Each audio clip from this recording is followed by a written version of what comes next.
अस्सलाम वालेकुम नाज़रीन, आप देख रहे हैं Rizwan Haider official YouTube channel और मैं हूं रिजवान हैदर। आज हम बात करने जा रहे हैं 2013 से 2018 तक की जो पाकिस्तान मुस्लिम लीग नवाज़ की गवर्नमेंट थी, या उसमें जो प्रोजेक्ट्स आए, या उसमें जो खामियां हैं, या उसमें जो पाकिस्तान की तरक्की आई, या उसमेमें जो मंसूबे थे बड़े बड़े, उनके बारे में। तो यहाँ पे मैं आपको बताता चलूँ, 2013 में पाकिस्तान मुस्लिम लीग नवाज़ यानी कि नवाज शरीफ साहब 166 सीटों की अक्सरियत लेकर नेशनल असेंबली में आए, जिन्होंने वजीर आजम का हलफ उठाया। और इस वक्त पाकिस्तान को बहुत सारे मसले मसाइल थे जो सामने आ रहे थे। वैसे तो हमारे मसले मसाइल जो हैं वो तकरीबन पिछले 75 सालों में ख़त्म ही नहीं हुए, ना ही होने का नाम ले रहे हैं। जब से ये मुल्क आज़ाद हुआ है तब से हमारे मसले ख़त्म नहीं हुए। खैर, सबसे बड़ा मसला उस वक्त मुआशियत का था जो दरपेश था 2013 में, जब इनकी गवर्नमेंट आई। गवर्नमेंट आने के कुछ ही टाइम बाद हमारा एक बहुत ही मुखलिस दोस्त, जो हमारा बहुत बड़ा दोस्त है इस वक्त, उसने ड्रोन हमले शुरू कर दिए। जी हाँ, आपने सही समझा होगा, मैं अमेरिका की बात कर रहा हूँ, जिसमें काफ़ी सारे हमारे सिविलियंस की जानी गई और काफ़ी सारे और भी नुकसान हुए। इन ड्रोन हमलों ने कौमी अमन व इस्तेकाम को ख़तरे में डाल दिया और यहाँ पे बहुत सारे मसले खड़े होने लग गए। जिस दौरान इमरान खान साहब, पाकिस्तान तहरीक इंसाफ के बानी और चेयरमैन, जब धरने दे रहे थे, तब जाके कुछ लोग हुकूमत की उनसे जाके मिले भी और उन्होंने अपोजिशन भी ज्वाइन कर ली। 2013 से 2018 तक बहुत बड़े बड़े मंसूबे जो नवाज शरीफ लेकर आया, मैं इसमें कोई ऐसी चीज़ नहीं देख रहा, लेकिन उन्होंने बहुत बड़े बड़े मंसूबे लेके आए, जिनमें सबसे पहला मंसूबा था CPEC, China Pakistan economic corridor. जो मंसूबा हमारी तरक्की का जरिया बना, जो मंसूबा हमारी बहुत सारी मुलाजमतों का जरिया बना, जिसने बहुत सारे लोगों को फ़वायद दिए। इसी तरह उन्होंने कुछ बिजली के प्रोजेक्ट्स लगाए, जिनसे हमारी इजाफी बिजली यानी कि कवर होने लग गई, हमारी बिजली जो है वो काफ़ी बेहतर हो गई। उसके बाद उन्होंने अदलिया का निज़ाम सेट किया। इसी तरह उन्होंने पूरे मुल्क में, ये नहीं कि मैं कहूँ कि सिर्फ लाहौर में दिया, लाहौर, पिशावर, इस्लामाबाद, तकरीबन मुल्तान और सिंध में भी मेट्रो जैसे प्रोजेक्ट्स दिए। ऑरेंज ट्रेन आई, जैसे लाहौर में स्पीडो वगैरह हैं। इसके अलावा उनके काफ़ी सारे लैपटॉप स्कीम्स चल रही थी जो शहबाज शरीफ साहब चला रहे थे। लोगों को लैपटॉप स्कीमों की ज़रूरत नहीं थी या मेट्रो की ज़रूरत नहीं थी, लोगों को ज़रूरत थी तो खाने की जरूरत थी, 2 वक्त की रोटी की जरूरत थी। खैर, इस पे बाद में बात करेंगे। यहीं पे मोटरवेज के जाल बिछाए गए, सड़कों के जाल बिछाए गए, लेकिन मैं ये भी कहना चाहूंगा, उन मोटरवेज या उन सड़कों का क्या फायदा जिन पे हम जाएं और हमसे ही डबल टैक्स लिया जाए। पहले हमारे ही पैसों से वो मोटरवे बनाई जाती है, उसके बाद हमसे ही टैक्स लिए जाते हैं और उसी मोटरवे को फिर कर्जों पे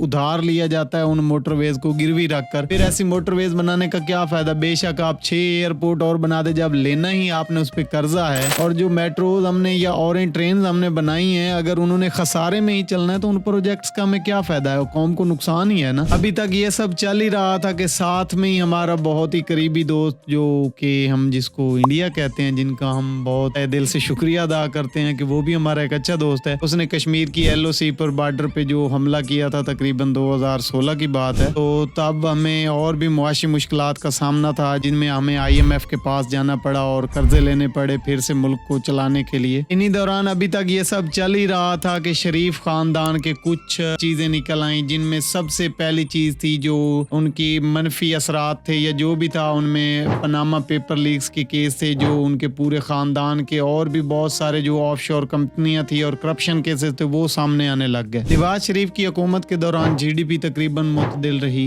और पाकिस्तान की जो GDP थी उसकी मैं कुछ आपके सामने रखता हूँ ज्यादा। जब नवाज शरीफ ने हुकूमत संभाली थी तो हमारी बरामदात 25,121 मिलियन थी और दरामदात जो थी वो 43,775 मिलियन थी। 2014 में यही 24,722 मिलियन थी और दरामदात हमारी 47,545 मिलियन थी, जबकि 2015 में बरामदात 22,099 मिलियन थी और दरामदात 43,990 मिलियन थी। और 2016 में हमारी दरामदात 30,534 मिलियन थी और दरामदात 46,998 मिलियन थी। और उससे अगले साल हमारी बरामदात बढ़ के 21,878 मिलियन पे चली गई और दरामदात 57,440 मिलियन पे चली गई। ये सूरत हाल थी जो 2013 से 2018 के दौरान हुकूमत चली और नवाज शरीफ को पनामा केसेस के जरिए हटाया गया। और मुसलसल मैं अब तकरीबन अपनी हर सियासी वीडियो में यही कहता हूँ कि हमारा मुल्क उस वक्त तक कभी भी तरक्की नहीं कर सकता जब तक यहाँ पे सियासी इस्तेकाम नहीं आएगा। आज के लिए इतना ही। अपना बहुत ज़्यादा ख्याल रखिएगा। अल्लाह निगहबान।